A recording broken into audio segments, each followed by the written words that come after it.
Hello everyone, and welcome to So Many Games with Little Time. My name is Joachim, and we have finally reached the number one of the Gamefounds Kickstarter top 20.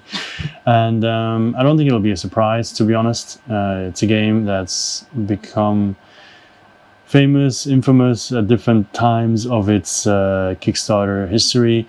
It had a really good first Kickstarter, but then after that delivery, people got really excited and said, I want this game. This game looks good. I want it too. So they decided to do another one, a reprint plus an expansion on Gamefound, which they then reached the amount of backers they needed. But turns out they had a hidden goal that they thought they were not going to reach. So they had to cancel the campaign, and then the whole company cratered, and the idea of getting the game was suddenly impossible. So many people went to the secondhand market, paid a lot of high prices to get the game. But then the company got picked up, a new reprint was done on Gamefound with an expansion at a higher price, and that one is now going to fulfill soon, I imagine, or soonish. So yeah, you probably already know, my number one is Euthia, so now you can see it. Yeah, I love this game to bits. People compare it to Mage Knight, which I don't think is fair. But I go over that in my video where I'm comparing the pros and the cons of this game, basically in general. So that's why I'm not going to open the box. I'm not going to go through all the components because I already did that. I don't want to do the same thing twice. It's a bit annoying. And so many games for a little time. I can't spend too much time doing all that stuff. The only thing that has changed since the last time I made a video is that I painted the miniatures, but you can see that in the music video. Yes, I even made a music video about this one. Yeah, if you want to hurt your ears, you can go check it. I don't think it's that bad, but whatever. So why do I like Euthia? Well, love Euthia, I guess. It's a sandbox. It is a fantasy sandbox game. Well, yes and no, because the game has one scenario book with the expansion, 2 scenario books with the new expansion, maybe 3 or 4 scenario books, a lot of scenarios. So you choose one scenario, you set up the board, and then you tackle it however you please. Up to you. You want to go around and dig some treasure up before you do anything else? You can. You want to go and liberate some merchants and then be able to trade? You can, and you should, because otherwise how are you going to get all that sweet loot?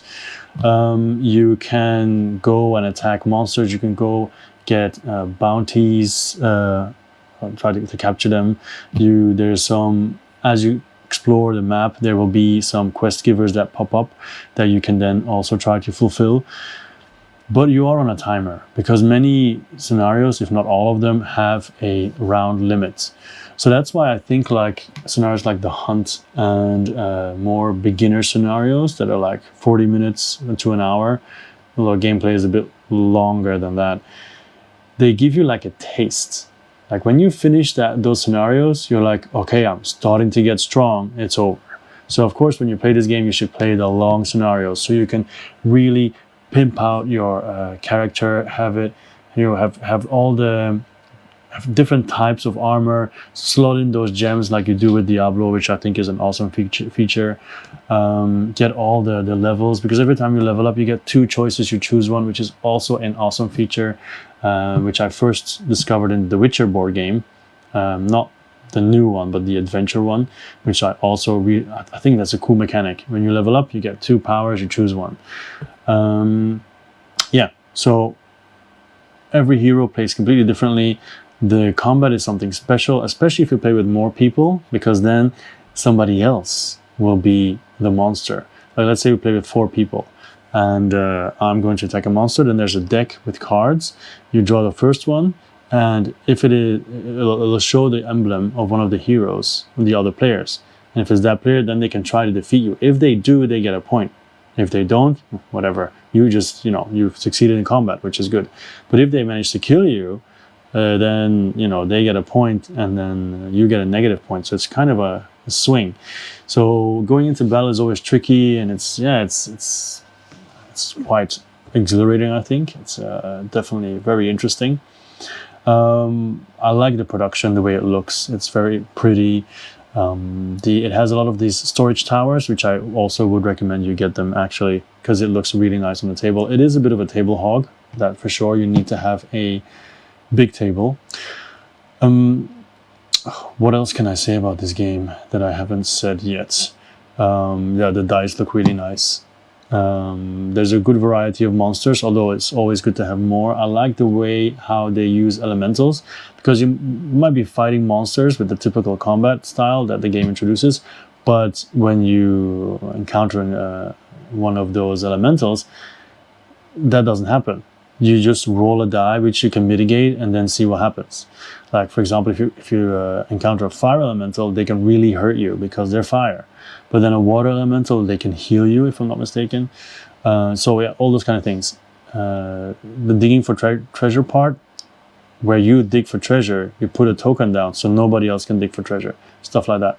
And how do you move around? It's also really cool. You have like 3 tokens that you can use. And on each token, there are 2 actions. One is move and one is an actual action. You have trade, attack, and what was the last one? The last one is mine. So on your turn, you have to make decisions. Do you want to keep that mine token and use the other 2 for movement? Do you only want to move once and attack?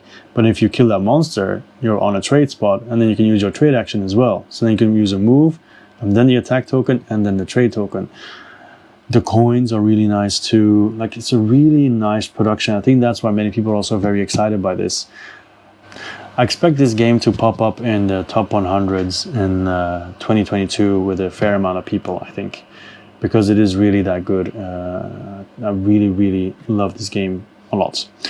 I played it with by myself. I've played it with 2 people. I have not played it with a higher count, so I can't comment on the length when it is with more people.